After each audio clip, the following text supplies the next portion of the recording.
बिस्मिल्लाहिर्रहमानिर्रहीम। अस्सलाम वालेकुम viewers, welcome back to my channel. आज मैं आपको सिखा रही हूँ कच्चे आम का अचार। तो ये मैं बारीक बारीक कतलियाँ काट के बनाऊँगी, क्योंकि मेरे पास वो कटर नहीं है जिससे मैंगो को उस तरह काटना, लेकिन मैं इस तरह भी बनाती हूँ। ये बहुत टेस्टी बनता है और खाने में बहुत ईजी है।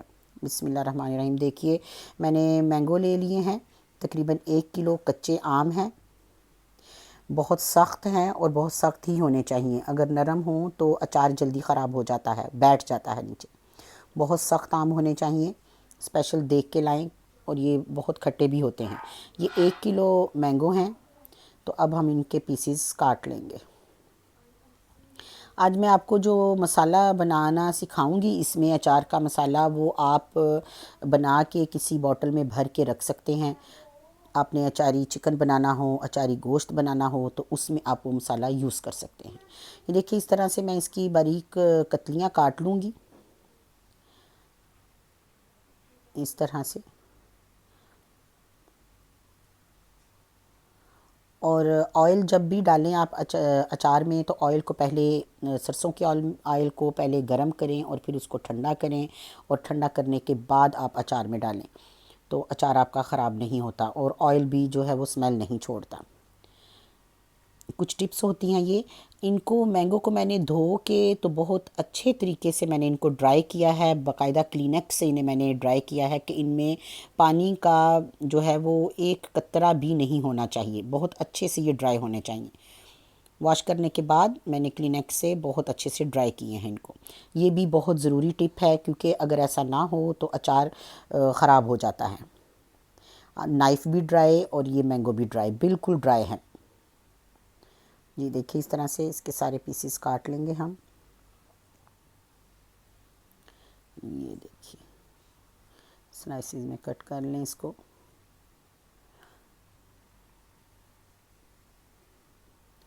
ये जो इतने छोटे छोटे पीसेस में काट के अचार बनाया जाता है, ये बहुत जल्दी खाया जाता है, आसानी से खाया जाता है, और इस तरह आपका अचार जो है वो ज़ाया भी नहीं होता। बाज़ औक़ात वो जो 4 पीस किए होते हैं वो एक पूरा नहीं खाया जाता। तो अब ये देखिए, मैं लूँगी 2 टेबल स्पून, 2 नहीं, 2 से 3 टेबल स्पून जो है, हाँ जी, 3 टेबल स्पून सौंफ ली है मैंने, और इसको हल्का सा भून लेंगे पैन में। हल्का सा इसको मैं भून लूँगी।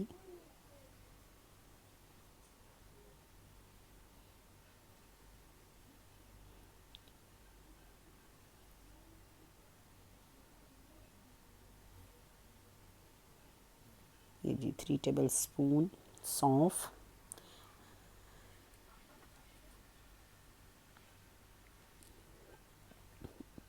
जी, ये ऑलमोस्ट डन हो चुकी है।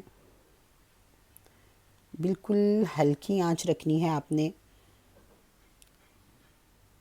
आंच ज़रा सी भी अगर तेज़ होगी तो ये फ़ौरन जल जाएगी, और जले हुए मसाले की तो बहुत बुरी स्मेल होती है खाने में, उससे आपका टेस्ट ख़राब होता है। बिल्कुल लाइट, बिल्कुल हल्की आंच पे मैं इसको भून रही हूँ। जी, ये देखिए, ये हो गई है। अब हम इसको डाल लेंगे अपने ग्राइंडर में। जी, इस तरह से। अब मैं मेथी दाना भून लूँगी। 2 टेबल स्पून मैंने लिया है मेथी दाना। मेथी दाने की जो क्वांटिटी है वो कम रखते हैं सौंफ से भी, और उससे राई दाने से भी, क्योंकि ये अगर ज़्यादा डल जाए तो ये कड़वाहट भी पैदा कर देता है। राई दाने को ज़्यादा इसलिए रखते हैं, उसकी क्वांटिटी मसाले में ज़्यादा इसलिए होती है कि वो खटाई पैदा करती है, तो वो आप ज़्यादा डालें, और इसको आप सौंफ से भी थोड़ी इसकी मिकदार कम रखें। लेकिन इसका अपना एक टेस्ट बहुत होता है, और ये बहुत ही फ़ायदेमंद भी होती है। ये शुगर के मरीज़ों के लिए बहुत फ़ायदेमंद है, ये वेट लूज़ करने वालों के लिए बहुत फ़ायदेमंद है, ये बालों के लिए, हर चीज़ के लिए ये बहुत ही फ़ायदेमंद है। जी, ये देखिए, अब ये इसको हम भून लेंगे। हल्का सा कलर चेंज नहीं करना। चलिए, ये भी डाल दिया मैंने ब्लेंडर में। अब हम इसका बना लेंगे पाउडर। ये जी, बहुत बारीक नहीं किया मैंने, बस दुरदरा सा पाउडर बनाया है। अब यहाँ पे मैं डालूँगी इसमें रेड चिल्ली साबुत, और इसको भी थोड़ा सा मैं कर लूँगी ग्रैंड। ये तकरीबन 2 टेबल स्पून के करीब हैं जी। 2 टेबल स्पून ही ये गोल लाल मिर्ची हैं।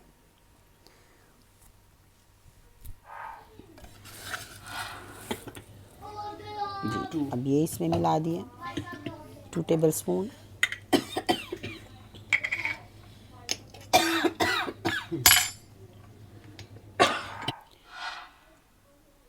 ये red chilli powder 1 2 table spoon red chilli powder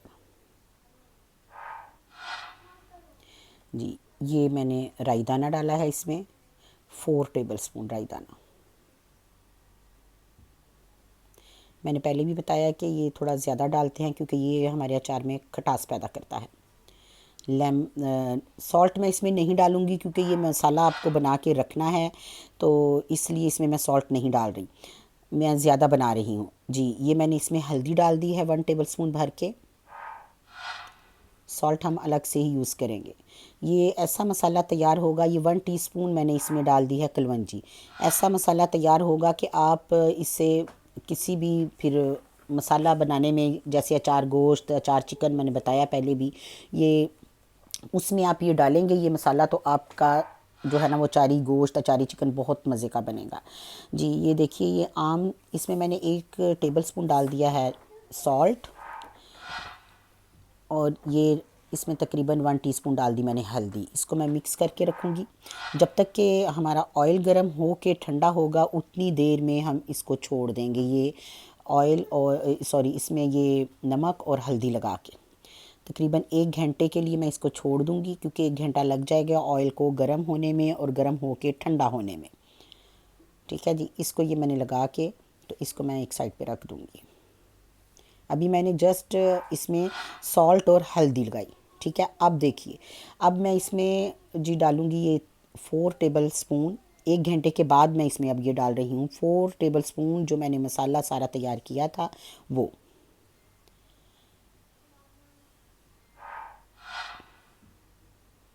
ये देखिए इस तरह से। अब 1 टेबल स्पून नमक मैंने और डाल दिया है। नमक थोड़ा ज़्यादा हो अचार में तो अचार ठहरा रहता है, अचार में नमक ज़्यादा होने से आपका अचार कभी ख़राब नहीं होता। ये प्रिजर्वेटिव का काम करता है। ये देखिए इस तरह से हम इसको अच्छे से मिक्स कर लेंगे इस मसाले को। और ये हमारा ऑयल जो है ठंडा हो चुका है जी। ये देखिए अब मैं ये आम जो है वो एक जार में डाल लूँगी। आम का अचार तो इतना टेस्टी होता है कि 1 हफ़्ते का कोई इंतज़ार ही नहीं करता। वैसे ये 1 हफ़्ते के बाद फुल तैयार होता है, दूसरे तीसरे दिन भी आप इसको निकाल के खा सकते हैं। ये इतना मज़े का अचार होता है, हर किसी का पसंदीदा। ये देखिए जी इस तरह मैं अब इसको जार में डाल लूँगी। ऑयल मेरा बिल्कुल ठंडा हो चुका है, रूम टेम्परेचर में ही मैंने ठंडा किया है। और फिर हम इसमें ऑयल मिक्स करेंगे तो हमारा अचार हो जाएगा तैयार।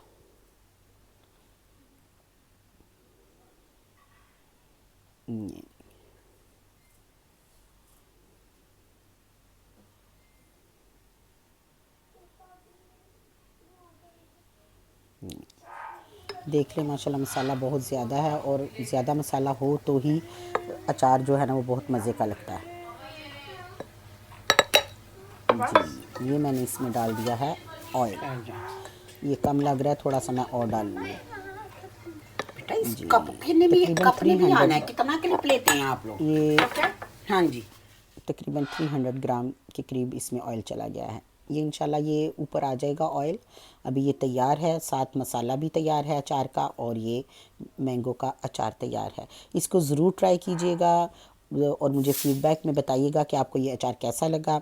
और अपना बहुत ख्याल रखिएगा और मुझे अपनी दुआ में याद रखिएगा। और अब मैं आप चाहूँगी इजाज़त। अल्लाह हाफ़िज़।